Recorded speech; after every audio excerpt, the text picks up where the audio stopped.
Yes, for the second time. And then you got a why? Yes. Why? Why did you get a why? I left Kisii High School. I was doing computer as a course, as a subject. So when I went back to Masimba, that's when they were starting, the first year.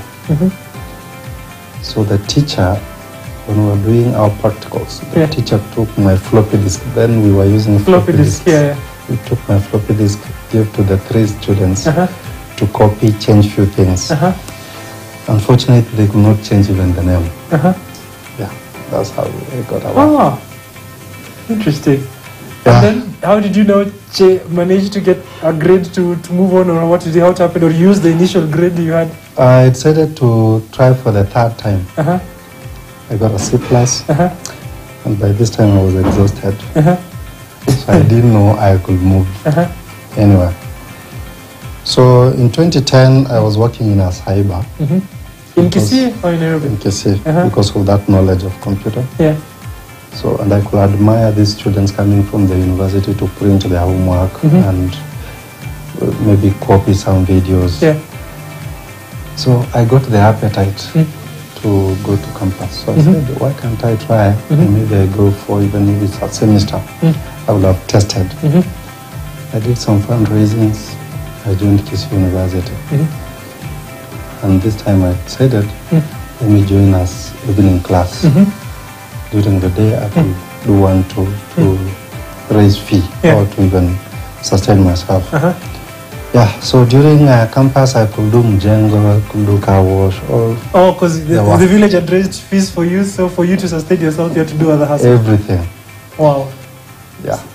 And so it's very interesting whereby this student who struggled to raise school fees, had debt when leaving university. The whole community had to raise fees to go to university.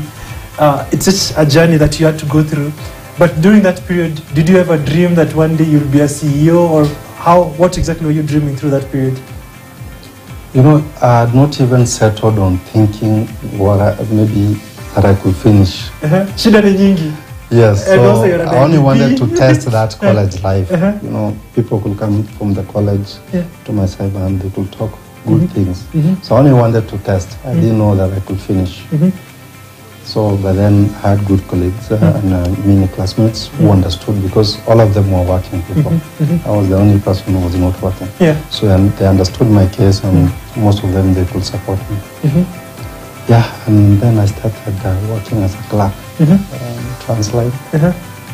I was. Transline is also one of the logistics, or rather, one of the bus brands. Yes. So you started working as a clerk. Office clerk. And then when I finished my undergraduate, I did operations management. I started managing their finances, and I became the finance manager. Interesting. And how was that journey? Because considering you had gone into abject poverty and then you started going through the rank, what aspirations did you hold through that particular period? You know, every hurdle that could come before me, I knew I needed to jump and go to the next level. So I was never contented with anything that came to me. So I could only look up and get that appetite, and also look down and appreciate the steps that I've made. That's what kept me moving from one place to the other, one point to the other. And it's very interesting. I think maybe I've not also gone so much into it, but you mentioned that when you knew university, you had to do odd jobs. So, okay, besides the cyber, which was at least a good job, quote unquote, back in the day, mjengo, what else did you actually do? I could do mjengo, I could do some washing for some people, clothes. I could do car wash, everything that could earn me a living.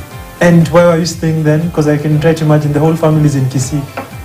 Now in Nairobi, how are you surviving? No, not in Nairobi. Kisii University. That's in Kisii. Town. In Kisii. Oh, yes. Right. So I was living in a small room. I was paying 1,400. That was your rent? Yes. So when you leave home, you leave home carrying your clothes that you will use to go to school. You go after mjengo, get in nearby river. So the classes used to be in the evening? Yourself, and go to class. And how is what's it called? How did you sustain through this period? Because I can try to imagine you want to be successful, you want to get out of this, and things are not working out. What was keeping you going? Yeah, the fact that my classmates could assist, and I had hope that if I manage through this semester, maybe next semester I can manage. So each and every time, you are counting on hope and pushing on. But you must. I started with one semester, 1 year. So you're paying your school fees from the support of your classmates and some of the hustles you used to do? Yes. And how much is the school fees then, first term? Around 55,000. And as Mjengo, how much are you making per day? Around 300. So how are you meeting this 55,000 from 300 a day? Yeah, you see, when I came from the village, it was paid almost 1 year. That was almost 2 semesters. It was the Arambe, the whole village had to come through. So from there, I was only topping up. So each and every time, I was almost ahead of the school fees. Or at least you're 300 Narosho Kombele. Yes. Going through all these difficulties, because all these are hurdles, what's it called? Having struggled paying your school fees, being an IDP, finishing school in debt, trying to go into college. What has difficulty taught you? The only teaching I got from this is that never give up. You know, when you hit the wall, there's a door. So you just walk through. Interesting. And how you keep it? I think I'm just trying to imagine all the problems because I've never experienced all that you've gone through. Just keep